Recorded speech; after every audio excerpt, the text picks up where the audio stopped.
So, you're broke, but hey, that's okay. Congratulations, Arnoder, as you've already accomplished the first step, which is acknowledging the problem and coming here to learn how to get rid of it. It's not entirely your fault either. At what point during school were you ever taught about money? So let's get right into it. The 8 money habits that keep you poor, and make sure you watch until the end to find out how to get rid of debt. Starting off with number 1, we have overusing our credit cards. Too many of us are putting everything on our credit cards. Don't get me wrong, I think credit cards are amazing. The cashback, points, and perks you get with some of the credit cards are beneficial, but spending more money to earn these rewards is counterproductive. This point landed me in trouble when I got my first credit card. The other issue with credit cards is the mentality of buy now, pay later. At some point, you are going to have to pay it back. If we make bad habits of not paying off the balance by the end of each month, then we end up with hefty amounts of interest that keeps incurring month after month, sometimes not allowing us to even get to the principal. This can be very dangerous, especially if you're living paycheck to paycheck and an emergency pops up. Point number 2.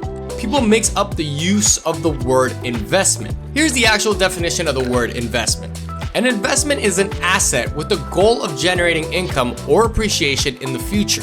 Meaning, buying a car, computer, motorcycle, pool, or upgrading your house are not considered investment. Too many of us use the word investment and purchase interchangeably when they are fundamentally two completely different things. As an example, buying a phone protector for a brand new phone is not considered a purchase to protect our investment. Here's another classic example you will hear from salespersons. Would you be interested in buying a 2-year warranty to protect your new investment?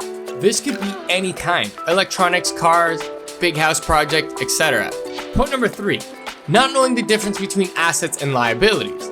Strictly speaking, assets provide future economic benefit. Liabilities are items which we owe money on and take away from our cash flow, which means cars are not assets unless you use them as a taxi driver. Our first mortgaged house is not an asset because we have to pay off the mortgage and are not making any money on the house. However, if we have a roommate paying us, then it can be considered an asset. Other examples of assets are bonds, stock, land, real estate. Just take a look at this. Here we have Robert Kiyosaki's example of a balance sheet. He's the author of Rich Dad, Poor Dad, the best-selling financial education book on Amazon. The goal should be to have more assets than liabilities. In order to achieve true financial freedom, these assets should generate money without the need of our time for money, aka passive income. Point number 4, not starting investing soon enough.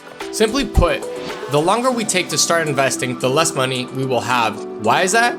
Because of the magic of compound interest. If you're new to investing, you may be asking yourself, what's compound interest? Take a look at this. Einstein says compound interest is the 8th wonder of the world. Let me show you what he means by this. If you wanted to get $1 million in 20 years with a 10% annual return, we would need to invest $1,392.25 at the end of every month in order to reach that goal. If we started at 20 years old, by the time we're 40, we'd be millionaires and we'd achieve our goal. Now, if we decide to postpone investing until we're 30 years old and still want that same $1 million by the time we're 40, our job would be much more difficult. We would now need to invest $5,003.41 per month to reach our magical $1 million. Meaning we now need to invest 3.5 times more on a monthly basis. If we continue investing for an additional 10 years, reaching age 50, we would now amass a whopping $2.8 million. If we continue all the way until retirement, which is age 65, we would be able to reach an incredible $12.5 million. Compounding is most effective the longer you do it. The simple fact is anyone has the ability to make $12.5 million in 45 years by the time they retire. The historical average of the S&P 500 has been 10%. So why don't more people do this? Well, this goes into point number 5. Simply put, we like to pay ourselves last. There are few better feelings throughout life than payday. We get to take that paycheck and first pay off mandatory expenses like rent, mortgage, car payments, phone bills, and food. Then after that, we can start buying things that have been sitting around in our Amazon wish list. We go out to entertain ourselves, and before you know it, our bank account is back down to zero. That is unfortunately the problem. When we receive our paychecks, we instantly start using up every last penny. This term is called a shopaholic. We need to start making a habit of paying ourselves first. That means that before we pay our expenses and start splurging on ourselves, we need to pay our future selves by saving a certain percentage of our paychecks.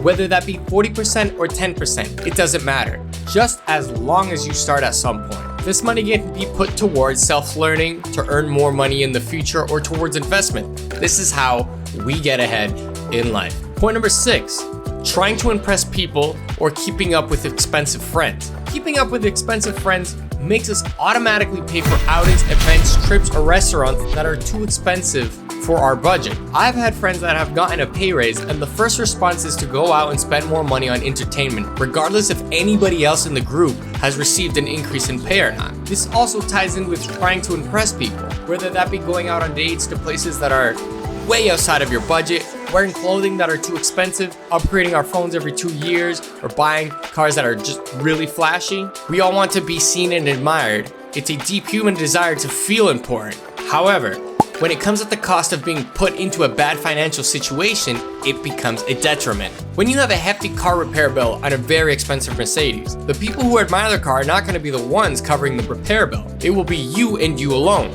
We must learn to suppress our egos in the short term so that we can enjoy life to the fullest if we have the ability to retire at 50 with $2.8 million in our bank accounts. Point number 7, being too comfortable with bad debt. Having bad debt hanging over your head should put fear and anxiety into you. A sense of urgency to work your way through the debt until it's gone needs to be present. Some of us have the mentality that it's a problem that will get resolved at a later date in the future. Pushing it off and hoping that it will get fixed on its own is not a valid strategy.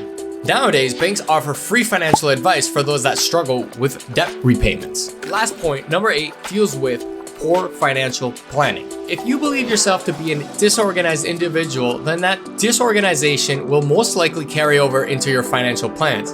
For example, if you make plans to go to Punta Cana in February of 2024, then you should be looking into it over a year in advance to secure early bird pricing and incentives to get the best possible deal. Booking in November of 2023, 3 months before the trip, is not going to land us a great deal. In fact, most travel agencies know this, which is why trips get more expensive the closer you get to the departure date. Now that we've covered the 8 points that keep us broke, let's figure out how we can be able to break free from this debt. Number 1, renting. If you're renting and have the ability to move back home into your parents' house, it would be wise to have that conversation with your parents in order to put all the rent expenses towards reducing debt. Swallowing your pride and acknowledging you need to temporarily move back in with mom and dad to help pay off some debts will go a long way. Number 2, the bank you are with normally have free consultations. Just book an appointment with them. Number 3, there are budgeting apps that keep track of your spending expenses. Number 4, start thinking about how you can save money and make it a habit. Then you will always be able to think about money and will become second nature to you. Now, with all that being said, Toro fam, if you have stuck around until the end and enjoyed the video, please smash that like button. It really does go a long way. And if you are new to the channel, consider subscribing for more investment educational videos. Until next time.